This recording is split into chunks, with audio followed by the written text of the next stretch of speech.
Well, hello there, everybody, wherever you are on this great planet of ours. My name's Didi Verg, and I'm your host for Let's Talk Hypnosis.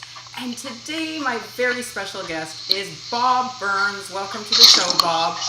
Oh, it seems I've woken you up. Hi, Didi. How are you? I am great.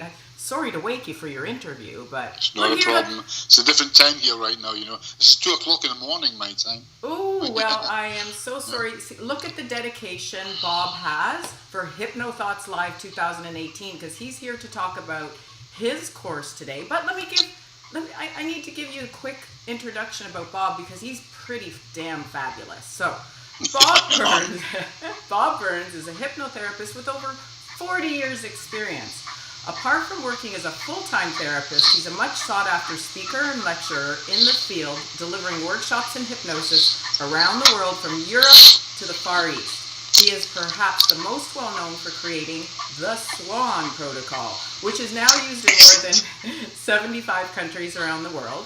The Swan is a process which makes contact with the unconscious in a way where no hypnosis is required. And nothing like having a glass of wine during our interview. Except you didn't bring me one, Bob. What's up with that? I told you we're in this together. That would be double the price, Didi. You know that. Come on. Anyways, so Bob, you have a very interesting story about how you got into hypnosis. Why don't you share that with all of us? Didi, I'm not where you got that from. And a lot of people watching this will be thinking we've talked for 2-3 hours before we've done this, but we never, did we? We said hello 60 seconds ago. Okay, but let's go there. That's interesting. Yeah, I used to be a singer in an R&B band called Cockney Haggis. Let's not worry about the name. Anyway, my drummer told this girl that a gig we were doing, the manager of this hotel, he said he was a Cockney, and he said, "Don't look into his eyes, he's an hypnotist." And she looked into my eyes, and I heard him. I heard what he said, and I said, "Sleep for me now." And she fell down, and I caught her head. Yeah, it terrified the band because they never knew I was a hypnotist, and Didi, neither did I. So It was more frightening for me, and that's how it started. And I thought, wow, at that time I was learning psychology. I was a student of psychology at a university here in the UK, and I thought, I'm going to have to look at this, and I did, and that was 40 years ago. Yeah. That was it, and since then you have become a certified hypnotist.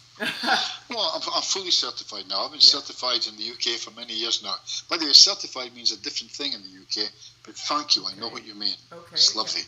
Yeah. You're not just looking into random women's eyes and saying sleep and having them drop into your arms. And then, of course, that is scary because what do you do? Oh my gosh, I just hypnotized her. Now what do I do? Yeah, that's exactly how it was in the early days. Now I need a small hammer.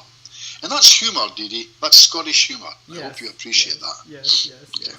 That's fantastic. So, the Swan, tell us about that. How'd you come up with it? Well, it arrived by accident. I just did a set of... I'd come back from doing a little bit of martial arts down at the beach, and I put my hands through my hair. I was watching TV, put my hands in the back of the chair, and I looked and I thought, wow, what are you? And suddenly my hand kind of shuddered. And I said, oh, you're moving. Do you want to say hello? And suddenly the hand turned around, gave me a wave, and it was quite scary because it was 10 o'clock in the morning. And I'm not good at IMRs. I don't do IMRs at all until this happened. So we had a conversation, and I shouted on my wife, and she was pretty much amazed. She realised I wasn't acting, although it could have been crazy. But she said, let's take it to the therapy room on Monday and see what it brings. And I had some of the best sessions of my life by just talking direct. People think the Swan is about talking to the subconscious. It's not about that at all. It's nothing like that. Mm-hmm. It's about talking to a part within the subconscious that might be either real or imagined. That's what I teach in my workshops, yeah. Wonderful. So you have a pre-conference on the Swan, but it's not just about the Swan because it's a 2-day, and you have lots of things going on in that course. I took a look. One of the things that fascinates me is lucid dreaming. So tell us about why that would be important for hypnotists to learn and to incorporate, perhaps make the suggestion to their clients that they practice this. Or they themselves practice it. I'm delighted you brought that up, Didi. A lot of people won't get this, but lucid dreaming for me and my colleagues goes hand in glove with hypnosis. In fact, in 2 weeks' time, I'm in a place called, here in Scotland, the Holy Isle, which is in the west coast of Scotland. It's a wee castle in an island, and I'm doing a 5-day lucid dreaming workshop there. So lucid dreaming is what hypnosis is all about, but in sleep state, which then becomes waking state. And I know that I'm talking now too fast for it. It's gobbledygook. It's really difficult, but in a scattered nutshell, it works like this. I'm dreaming. I'm aware that something's happening, and I'm also aware, oh my God, I'm dreaming. This is not real. It is real, but it's a different reality, because as my hand goes down here like this, that's my wife's left knee at the side of my bed.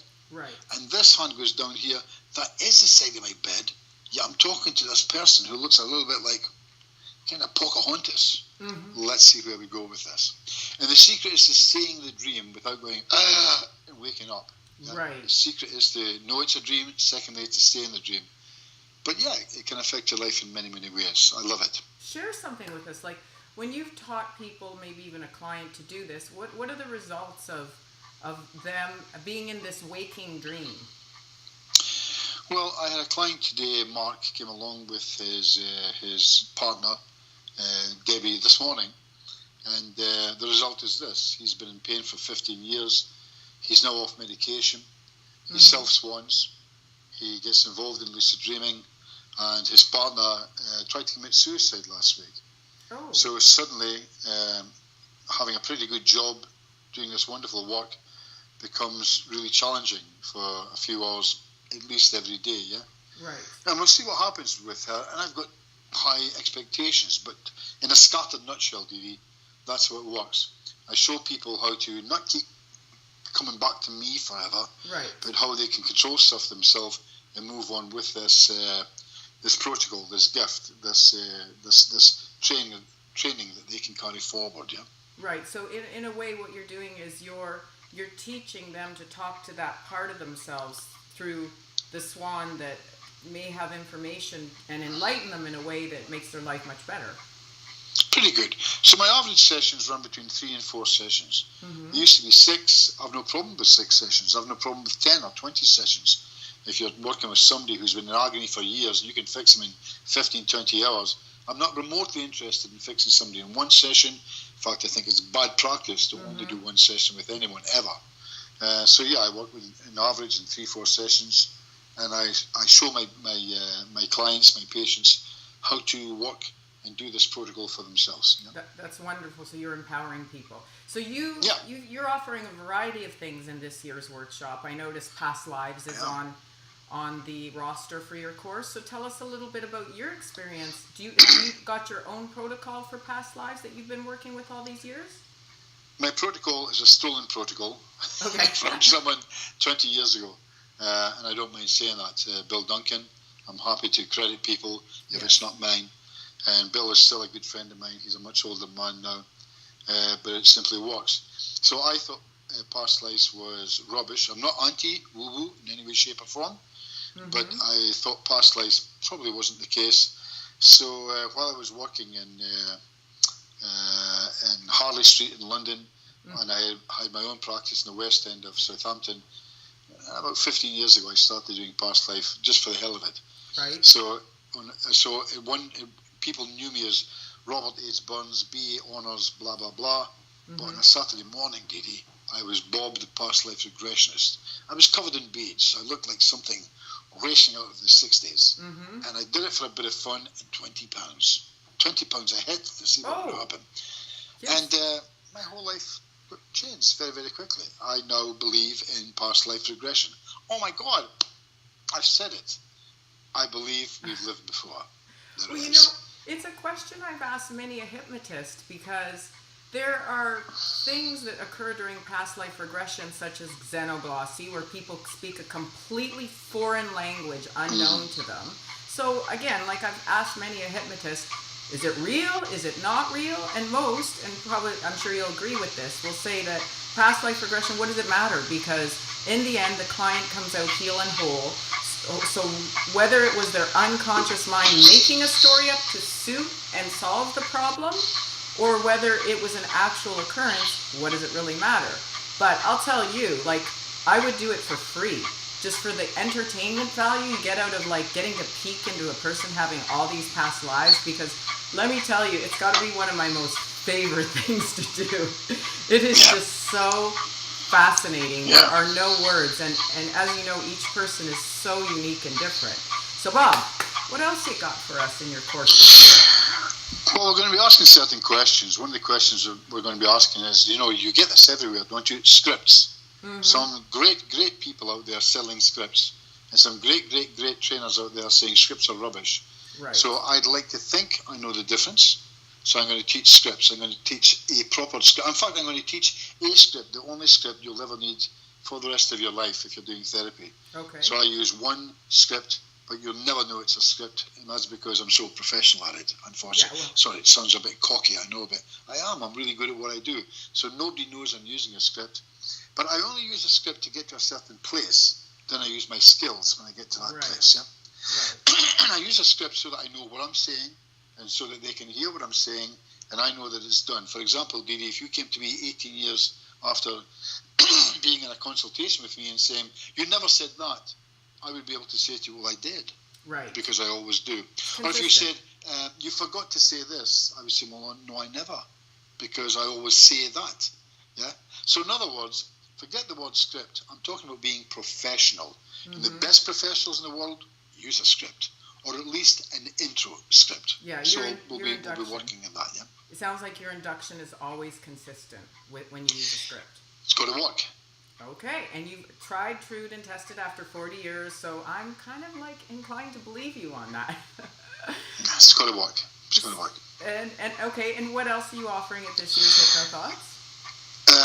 Well, something we're called going to be teaching the wall, or something like that. Well, the wall is two things. I'm going to be doing that on the pre-show. Okay. On my workshop for 2 days, where I'll be really working it, but I'm also using that in my talk on a Sunday for 4 hours. Oh, you're doing a 4 hour. Okay. Let me get some more coffee next time. Everybody. Well, while he has a sip of wine, Bob will be doing a 4 hour on the wall. So I'm going to be producing my consultation. So every time somebody walks in the door and sees me, sometimes it's good, sometimes it's not so good, sometimes it's indifferent, sometimes they're terrified. But I know that I've got 5 minutes, tops, 5 minutes to relax them so that we can become good healer, stroke patient, maybe even good friends for the rest of our lives, I don't know. So I developed the wall based on my world before therapy. I think a good therapist is a good salesperson. Is a great salesperson. In fact, I think it's all about doing therapy. I'm going to use a little bit of hypnosis. In other words, I think it's all about salesmanship. Sure. I'm a great salesperson. And it's all about a wall. They build a wall. Right. My job, they've come with a wall, so my job is to knock down that wall before I then say, take a nice deep breath and just sleep for me now. Can you do that? And they want to. Right. So I'm going to do, on Sunday, I'm going to teach that over 4 hours. How everybody who will leave exactly with that. But on the workshop, for the 2-day workshop, we're going to get into it and workshop it to hell, Because that is really, if I'm being candid, Didi, that's what I do. If I could take a stranger, I believe, off the street and teach them the wall, they could become a therapist. I know myself that sounds horrendous, but I think it's just probably true. In other words, what can we say? Your success speaks for itself. I can give you the skills. I can't give you the talent. You have to bring that with you. Right. But I can't give you the skills. Yeah. A lot of it's about what you do once they're in a trance. So that's where the talent comes in. Yeah. Okay. Absolutely. Oh. We're also going to be talking about auras, and we're going to have fun. I'm going to be teaching people how to see auras in 5 minutes. I'm smiling while I'm saying this. I mean, I want to argue with myself and say, what are you, crazy? That it just can't be done. I do this in my workshops all around the world, and when I do it, people go, oh my God. It's not difficult. It's only difficult because people think it's difficult. Right. See, I could see auras since I was 4 years old, and I just assumed that everybody else could. And then when I taught other people how to do it, we can do it. By the way, I've got to tell you, I'm making no big woo-woo claims here. I can't read auras. I have no idea. Oh yeah, my next question. People ask me, and I'm tempted to say, well, basically this means I just make it up. I've never done it, because if I do, it owns me, yeah? It Right. owns me instead of me owning it. Yeah, I can't do that. I'm really sorry. But I'll show you how to see them, and you can have fun with that. It's kind of like a mild form of DMT, yeah? Yeah. No, you know what? I was just curious. Like, once you see the aura, what do you do with that? Like, because I know I've spoken to various people who see auras in life, and they're like, oh, purple means you're more enlightened, and green means you're a healer. But who knows the real truth, right? Like, who came up with that first interpretation, and who knows if it's real? And you know what? It just may be the power of suggestion, right, Bob? And Didi, when you said who came up with that, you've just destroyed our whole industry, right there in a scattered nutshell. Because really, everything we think of, as a social scientist and a guy who did his work in psychology, I know that everything in this world is a construct. Everything. And it's a suggestion for a construct. Every single thing is a construct. But that might not seem so good, but here's what's great about it. We get to question everything. Right. We get to question the person who tells us what it is by saying, and how's that work? And how do you know? Can you show me? Show me. Show me some of that, will you? Show me. And that's when they kind of go, it doesn't work like that. Well, it should work like that. If you say something works, show me. So in my 2 days, I'm going to be showing people stuff that's going to, I truly believe, blow their minds just a little bit. Because I'm also a mentalist. I'm going to be reading minds. I'm going to be bending the house keys. Make sure you've got a second key, guys. Because I'm going to be bending there before you go home. I'm a monster. I'm an absolute monster. But I'm going to show you how to do it as well. Right. So I'm going to be showing people a little bit of what you can do with clients when they come in. So here we go. Hypnosis, lucid dreaming, mentalism for sure, yeah? Oh, yeah. These three, must be something else over here. What will that be? Find out about that. It's probably alcohol, something to do with that. I don't know. But these three for sure, that's the stuff we need to be working with to make ourselves much better and closer to our clients. I also want to be talking about group talks, Didi, because a lot of people I talk to, I could show them how to build a practice if I could only show them how to talk to groups. Because if you can talk to groups, if you can present to groups, if you can show the groups how it works so that they get something exciting happening in the room, then if you can do a demonstration to make sure that you're the guy that you said you are, and then if you know how to give them a business card, for anyone who's worked with me, they'll tell you I never hand out a business card. I present the business card. Right. And I present the business card in a way that everybody goes, oh my God. That's part of the workshop. So I never do something if I can do something else, yeah? All right. So in a way they'll remember you forever, and you get lots of work out of that group talk. So I want to work about that. In the group talk, of course, I always talk about self-hypnosis, and in the workshop I'll be doing, I'll be teaching self-hypnosis, real self-hypnosis, and how you can run self-hypnosis courses. I'm running self-hypnosis courses now for exactly 28 years. And I could build a practice in any place in the world, I guess, by just saying, hey, does anyone want to learn self-hypnosis? Right. Everybody becomes your client by the end of the second Friday. Right. How do you screw that? It would take a special skill to screw that up, Didi, and thankfully, I don't have that skill.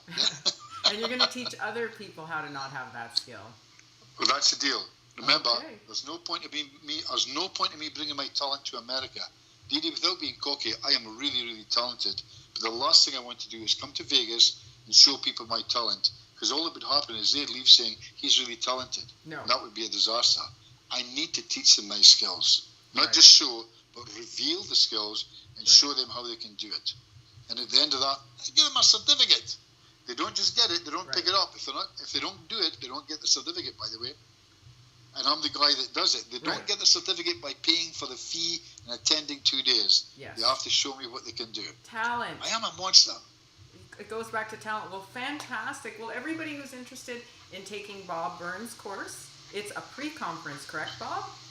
It's a pre-conference course. Just very quickly, on the second day, I'm going to pull in Rick Collingwood, my good friend from Australia, and he and I are going to be doing a bit on mesmerism. So you want to know the difference with hypnosis and mesmerism? Be there.